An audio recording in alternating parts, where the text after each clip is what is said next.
July 10th, 2026. Picture an Iranian air defense commander sitting in a hardened bunker on the Iranian coastline on the night of July 8th. His radar screen lights up, contacts everywhere, multiple vectors, multiple altitudes, speeds that don't match anything in his threat library. He is not looking at an incoming airstrike in the conventional sense of the word, a formation of aircraft inbound on a single axis, predictable in timing, manageable in response. He is looking at a concert, a layered, sequenced, fully coordinated American air power package executing simultaneously across an 800-mile combat radius, involving multiple aircraft types, cruise missiles launched from submarines and surface ships in the Arabian Sea, and precision standoff weapons that never require the launching aircraft to enter the threat envelope of whatever Iranian surface-to-air missiles are still functional enough to respond. He is seeing, in real time, what it looks like when the United States military goes to full operational tempo against a single adversary. And there is nothing in the IRGC's defensive doctrine, its equipment inventory, or its command architecture that constitutes an adequate answer.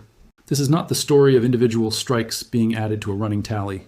This is the story of something structurally significant happening to Iran, something that the headline-level coverage of bomb damage and casualty figures is not capturing with sufficient analytical weight. The United States has stopped fighting Iran tactically. Washington has shifted to strategic dismemberment, not of Iran's military installations in isolation, of Iran's strategic architecture, the three interconnected systems that have allowed the Islamic Republic to sustain itself militarily, economically, and diplomatically under the most intense external pressure it has faced since the revolution. Those three systems are gone. All three. Taken out in a 48-hour strike package that was precise enough to be called surgical and comprehensive enough to be called definitive. Let's back all the way up. Because to understand why the destruction of a port, a railway bridge, and a control tower in southeastern Iran represents something categorically different from the strikes that preceded it, why what happened in the 72 hours. Ending July 10th, 2026 is not another round of degradation, but a qualitative shift in the nature of what is being destroyed. You need to understand the three-legged strategic architecture that Iran built to survive exactly this kind of conflict. Iran's ability to sustain a prolonged military and economic confrontation with the United States rested on three structural components, each of which performed a different function in the overall system of regime survival. Remove any one of the three, and Iran's position becomes significantly more difficult. Remove all three simultaneously, and the architecture collapses entirely, not in the immediate, dramatic way of a conventional military defeat, but in the slow, systemic way that proves more permanent and more difficult to reverse than any tactical loss. The first leg of Iran's strategic stool was control of the Strait of Hormuz. This has been the Islamic Republic's most powerful economic leverage instrument since the revolution, the ability to threaten, disrupt, or close the waterway through which approximately 20% of the world's seaborne oil passes. Iran's investment in coastal surveillance, naval assets, anti-ship missile batteries, drone technology, and intelligence infrastructure along the strait was not a defensive measure.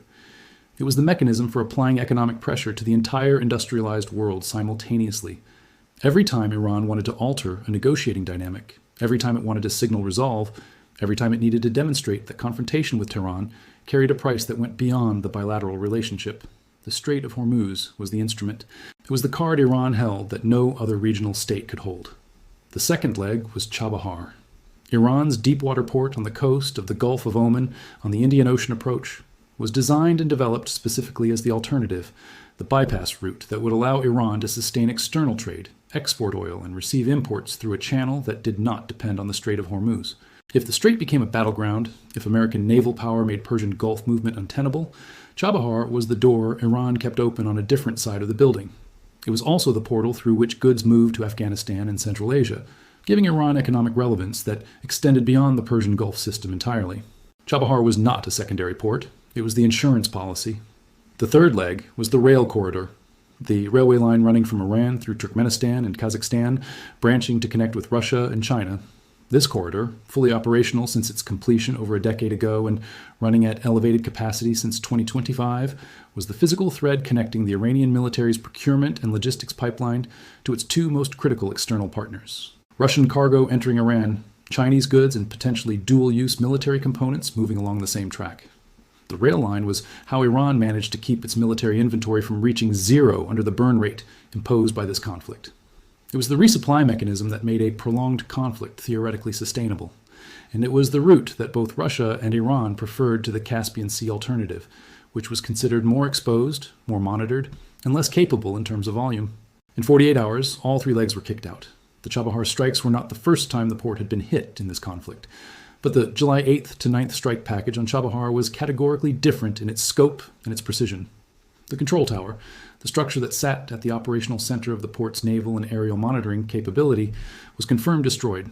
Marine piers were hit, but the control tower is the detail that carries the most strategic weight, and it requires specific explanation. The control tower at Chabahar was not functioning as a civilian maritime traffic management facility by the time American forces struck it. Intelligence and operational reporting confirmed that the IRGC was using the surveillance and targeting technology within that tower. Technology ostensibly installed for maritime navigation assistance, for determining the origin and identity of ships passing through the approaches to the Strait of Hormuz, to direct drone and ballistic missile strikes against commercial vessels in the strait. The tower was not a civilian installation being mischaracterized as a military target. It was a dual-use installation that had been converted into an active weapons coordination node. Its destruction removes a targeting capability that the IRGC was using to attack shipping in real time.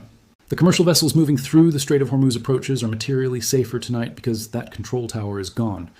The railway bridge strike in the northeast of Iran struck the rail corridor at the point where it connects to the Mashhad route, the link to the Russian and Chinese supply chain running through Turkmenistan and Kazakhstan.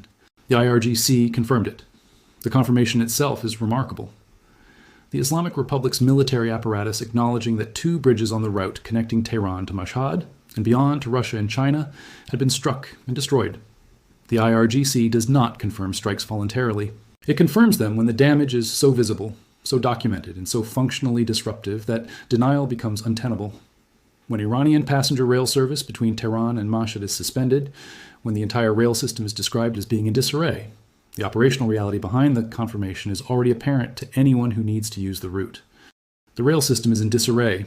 Iranian passenger trains between Tehran and Mashhad are not running. And if civilian passenger rail is not running, the question of what else is not running, what military cargo is on those tracks, what Russian supply shipments are now sitting in Turkmenistan without a functional route into Iran, answers itself. The timing is deliberate, the sequence is deliberate, and the message embedded in the sequence is unmistakable. Washington is no longer targeting weapons facilities in isolation. Washington is targeting the entire logistics and economic infrastructure that allows Iran to continue fighting. This is strategic dismemberment, not tactical attrition. Now the targeting chain. Because the aircraft and weapons involved in executing this strike package are not background detail, they are the mechanism, and understanding the mechanism is essential to understanding why Iran's defensive posture is structurally insufficient to stop what is being done to it. The strike sequence began, as it always does in a sophisticated American suppression package, with the F-16CJ Wild Weasel. Fresh imagery of this platform was confirmed on CENTCOM's public communications in the days surrounding these strikes. A deliberate disclosure, because the presence of wild weasels in the strike package is itself a message to Iranian air defense commanders about how thoroughly their radar systems are going to be hunted. The F-16CJ is not a strike aircraft in the conventional sense. Its entire mission is to destroy the enemy's ability to defend against the strike aircraft that come after it. It carries the AGM-88 HARM, the high-speed anti-radiation missile. HARM missiles are designed to home in on the radar emissions of surface-to-air missile systems. They track the signal, they follow it to the source, they destroy the radar dish, the control vehicle, the entire system. The horrifying implication of this weapon for the Iranian air defense commander in his bunker is this. The moment he turns on his radar to search for incoming American aircraft, he has identified his own position and invited a missile to fly directly into it. The correct defensive response to HARM-equipped Wild Weasels is to not emit radar, to keep the radar off. But keeping the radar off means operating the air defense system blind. An air defense commander who cannot see incoming threats cannot engage incoming threats. The Wild Weasels create a binary choice. Turn on the radar and get killed, or keep the radar off and watch the strike package pass through uncontested. There is no good option. This is the point. The F-16CJ clears the lane before the main strike package crosses the fence. Then the F-15E Strike Eagles. The Strike Eagle is one of the most capable strike platforms in the American inventory. A twin-seat, twin-engine, multi-role aircraft that can carry an extraordinary variety of weapons at range with precision. In this strike package, the F-15E was likely configured with the AGM-88B, the extended-range variant of the Joint Air-to-Surface Standoff Missile, known as the JASSM-ER. This is a cruise missile that can be launched from the F-15E at standoff range, outside the threat envelope of surviving Iranian surface-to-air systems. The pilot and the weapons systems officer in the rear seat identify the target using the targeting pod, cue the weapon, and release it to fly autonomously to impact. The aircraft does not need to overfly the target. It does not need to enter the engagement zone of whatever air defense capability Iran has left functional. The weapon flies, the aircraft stays at range. This is not close air support. This is precision surgical strike from a position that Iranian defenses cannot effectively contest. The F-15E also has the capability to carry bunker-busting munitions when the target requires it. The GBU-28, the 5,000-pound penetrating bomb that is designed to work through hardened underground structures. If the Iranian target set includes hardened facilities, missile storage buried underground, command nodes and reinforced bunkers, nuclear infrastructure designed to withstand conventional munitions, the F-15E with a bunker buster is the platform that addresses it. The versatility of the aircraft is itself a strategic asset. Iran's target hardening strategy, the assumption that burying infrastructure deep enough makes it survivable, has to account for the Strike Eagles weapon suite. F-18 Super Hornets operating from the USS Abraham Lincoln in the Arabian Sea. The Abraham Lincoln's flight deck has not been idle. The carrier has been launching strike sorties in support of this campaign with enough consistency and visibility that reporters embedded on the ship by major American television networks were standing on the flight deck watching aircraft thunder off the catapults in real time. The public visibility of carrier operations is not accidental. It is a deliberate demonstration of sustained American naval air power commitment to this campaign. The Super Hornets are not flying from a base that Iran can threaten with ballistic missiles. They are flying from a moving platform 300 miles at sea in international waters beyond the practical reach of the IRGC's strike capacity. The B-1B Lancer is the platform that makes the raw strike volume numbers possible. The B-1B is a supersonic strategic bomber that carries the largest payload of precision conventional munitions of any aircraft in the American inventory. A single B-1B Lancer can carry 24 JASSM cruise missiles, 24 precision standoff weapons in one airframe. A two-aircraft formation of B-1Bs delivers 48 precision cruise missiles in a single pass, 48 independently guided, precision-targeted weapons from two aircraft on a single mission. When you're trying to understand how the United States struck 170-plus Iranian military targets in a single announced operational package, the B-1B's payload math is a significant part of the answer. Naval Tomahawks add the maritime dimension, cruise missiles launched from surface combatants, and submarines operating in the Arabian Sea and the broader Indian Ocean theater. Sub-launched Tomahawks add the stealth dimension, weapons arriving from vectors that Iran's coastal radar coverage does not effectively surveil. The submarine that launched those Tomahawks was not visible to any Iranian sensor until the missiles were already in flight and already passed a significant portion of their journey to target. And above all of it, maintaining the airspace control that allows every other element of the package to operate, the F-22 Raptors and F-35 Lightning IIs providing top cover. The F-22 operates in stealth configuration. It sees everything in the Iranian airspace that matters. Iran's Air Force sees nothing of the F-22 until the F-22 chooses to make itself known, which it does not in this operational context. The F-35 adds the sensor fusion capability, the ability to synthesize intelligence from multiple sources into the targeting picture that allows the strike package to execute with the precision the damage assessments confirm. Tanker support keeping every aircraft in the package fueled at the altitudes and positions that maximize their effectiveness. ISR, intelligence, surveillance, and reconnaissance assets, building the targeting picture in real time throughout the engagement, feeding updated coordinates and battle damage assessment back into the planning chain while the package is still in execution. This is not one airplane doing the job of an air campaign. This is a layered, sequenced, mutually supporting system operating across 800 miles of combat radius with all components running simultaneously and all coordinated through a command and control architecture that Iran has no credible ability to disrupt or deceive. There is one more element of the Chabahar strike that the operational reporting has not fully developed. The port was Iran's answer to a specific strategic problem that the Islamic Republic identified over a decade ago: the vulnerability of Persian Gulf trade routes to American naval dominance. The Strait of Hormuz can be physically monitored, contested, or closed in ways that would immediately affect Iran's ability to export oil and import goods. Chabahar was the solution, a port on the Indian Ocean side, accessible without transiting the strait, connected by road and rail to Iran's interior and to Afghanistan and Central Asia beyond it. The development of Chabahar represented years of strategic investment and the cultivation of trade relationships with partners who shared an interest in a functional Indian Ocean route that bypassed the Gulf architecture entirely. Striking Chabahar's operational infrastructure is not just hitting a port on a map. It is closing the door that Iran built specifically in case the front door was closed. Both doors are now compromised simultaneously. That is not coincidence. That is strategy. Recognizing and eliminating the backup before the primary becomes the focus. Now, let's put Iran's retaliatory capacity in the same analytical frame, because the contrast tells a story that no individual strike report fully captures. Iran's primary ballistic missile in this operational context is the Shahab-3, a solid-fuel intermediate-range ballistic missile with a stated range of up to 1,000 miles in its most capable variants. Iran has fired these weapons at multiple targets across the region, bases in Kuwait, in Bahrain, in Qatar, in Jordan. In the most recent documented salvo, Iran fired 10 ballistic missiles at Al-Azraq Air Base in Jordan, the first confirmed launch targeting Jordanian territory since June of this year. The IRGC publicly claimed hits against 8 different bases across the Middle East in the broader operational window. Every single one of the 10 missiles aimed at Al-Azraq was intercepted, all of them. The Patriot missile defense systems, the layered air defense networks that the United States and its partners have built and integrated across the region, intercepted the complete salvo without a confirmed impact. The IRGC launched against 8 bases and produced confirmed impacts at a small fraction of the targets it claimed to have struck. The intercept architecture, the Patriot batteries, the terminal high-altitude area defense systems, the naval air defense assets, and the integration of all of them through a shared operational picture is performing at a level that is, by the evidence available, genuinely overwhelming Iran's ability to use its ballistic missile force as a decisive weapon. This is the part that must be genuinely baffling to IRGC planners who designed their strategic deterrent around ballistic missile saturation. The theory of the salvo is that if you launch enough missiles simultaneously, the defensive systems run out of interceptors before you run out of missiles. The mathematics of that theory depend on a ratio between offensive missiles and defensive interceptors that Iran believed was in its favor.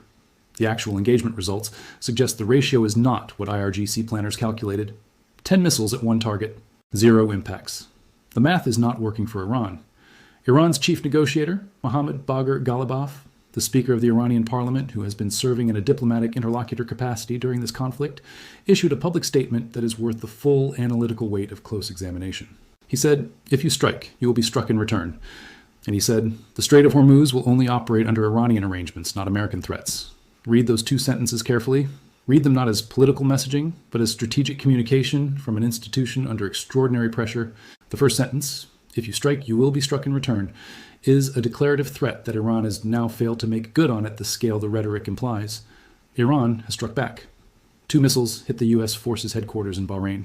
A handful of additional weapons have reached targets across the region, but the United States has hit 170-plus Iranian military targets in a single announced operational package, plus 80 more in a second package, plus multiple named IRGC commanders killed, plus the control tower at Chabahar destroyed, plus 2 rail bridges severed, plus the nuclear facility at Bushehr struck. The symmetry that Ghalibaf's statement implies, "If you strike, you will be struck in return," does not describe the actual balance of the exchange. It describes the balance Iran wants the world to believe exists. Those are different things. The second sentence, "The Strait of Hormuz will only operate under Iranian arrangements, not American threats," is the most analytically revealing statement in the entire Iranian public communications output during this conflict. It reveals the strategic assumption that Iran's leverage position depends on. The strait in Iranian strategic doctrine is the card that makes the costs of confrontation too high for any adversary to sustain. It is the insurance against American military pressure becoming decisive. Ghalibaf is invoking it publicly, asserting Iranian control as a declarative fact, at the exact moment when the United States has just destroyed the control tower that Iran was using to direct drone and missile strikes on ships in the strait, has suspended civilian rail throughout Iran, has struck Chabahar's operational infrastructure, and has publicly stated preparation for weeks of continued strikes. The assertion of strait control is loudest at the moment when that control is most directly under challenge. That is not a sign of confidence. That is a sign of an institution that has lost one of its structural advantages and is trying to maintain the perception of that advantage through rhetoric while the operational reality diverges from the claim. Now, the Air Force One dimension, because it illuminates a threat dynamic that exists in parallel with the military exchange, and that has direct implications for how this conflict can or cannot be resolved diplomatically. Iran has publicly threatened President Trump on Air Force One. The threat was specific enough and credible enough that the United States Secret Service made the decision to put the president on the older Air Force One aircraft, the Boeing VC-25A, the baby blue 747 that has served as the presidential transport for decades, rather than the newer Qatar-gifted aircraft. The reason is not sentiment for an aging aircraft.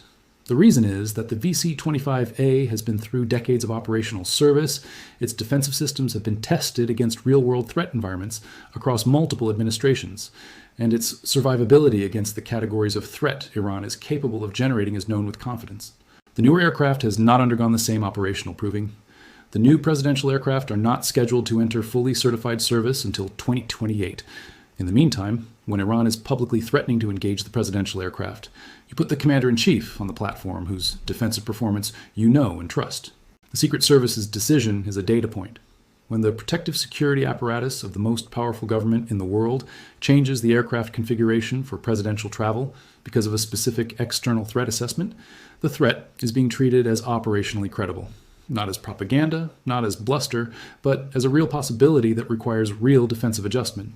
Iran's public bounty offer for the assassination of the American president, the kill list, the aircraft threats, these are not deterring American military action. They are producing defensive adjustments in American presidential security protocols.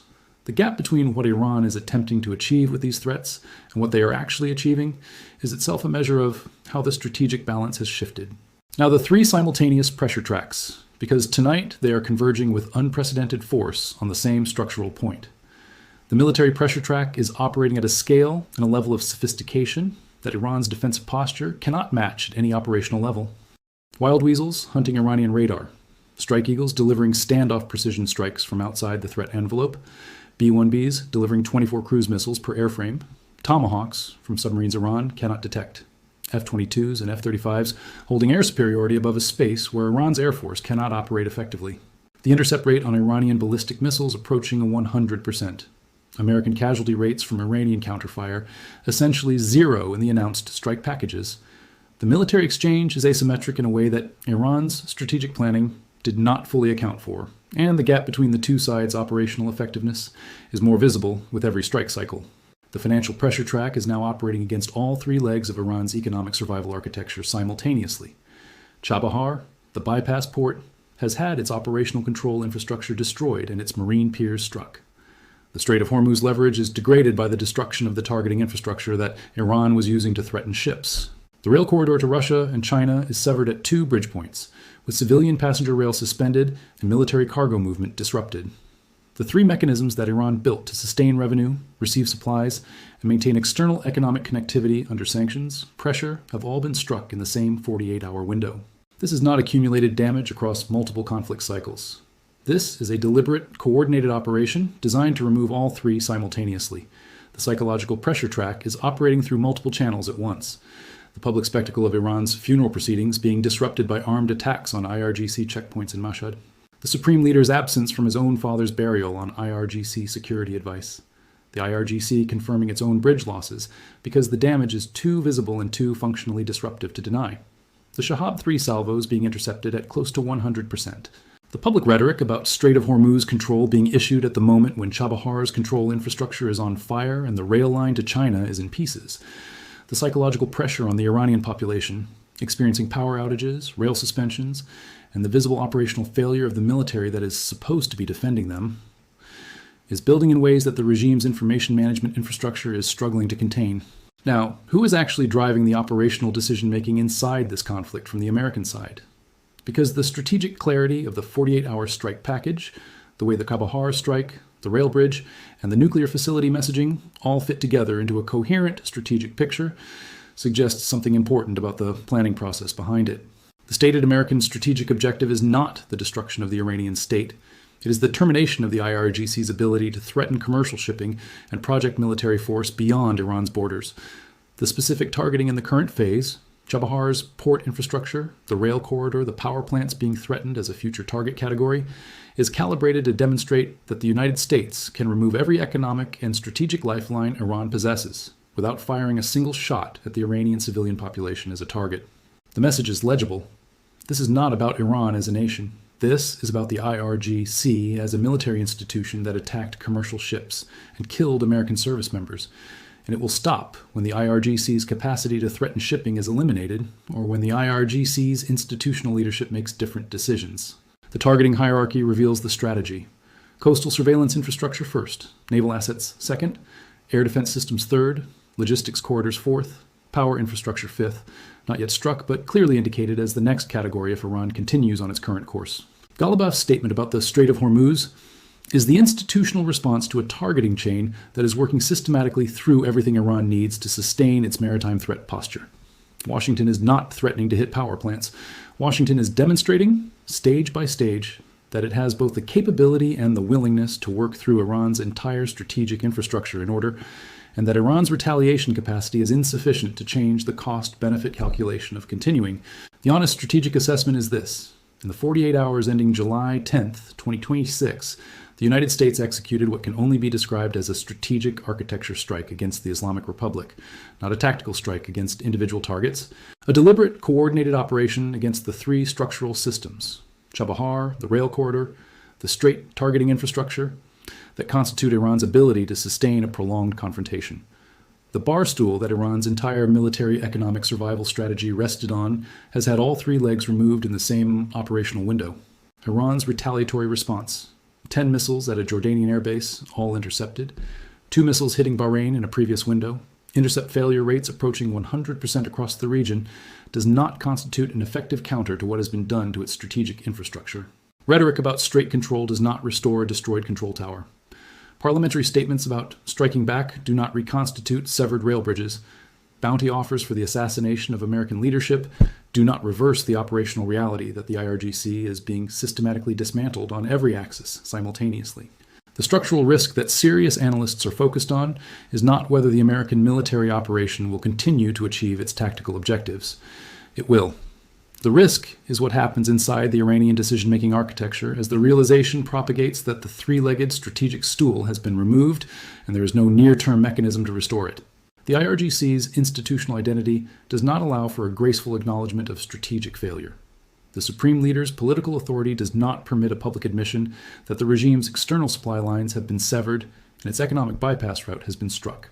The internal pressure to escalate, to do something visible and dramatic that can be presented to the Iranian public as a meaningful response, does not diminish as the strategic position deteriorates. It intensifies. An institution that cannot admit it is losing will look for ways to demonstrate that it is not losing, that go beyond its current operational capacity to deliver. That is the inflection point. Not the next Shahab 3 salvo at a Jordanian airbase, not the next parliamentary statement about Hormuz arrangements, the decision that gets made by someone inside the IRGC command structure who concludes that the only thing that changes the psychological narrative of this conflict is an action whose consequences cannot be walked back. The Wild Weasels are already hunting the next Iranian radar. The B-1Bs are already configured for the next strike package. The Tomahawks are already targeted. And in Tehran, the people who are supposed to have an answer for all of that are looking at a port that has lost its control tower, a rail system that is suspended between Tehran and Mashhad, and a strategic doctrine built on three legs that are no longer standing. The F-18s that thundered off the deck of the USS Abraham Lincoln 72 hours ago did not just strike Iranian targets. They kicked out the architecture that made this conflict survivable for the regime on anything approaching its own terms. What remains is not a war that Iran can win. What remains is the question of how Iran accepts that reality, and how long it takes, and at what cost, before the decision is made that the cost of continuing exceeds the cost of stopping. The bar stool is on the floor. The question is whether the people who built it understand yet that it is not getting put back together.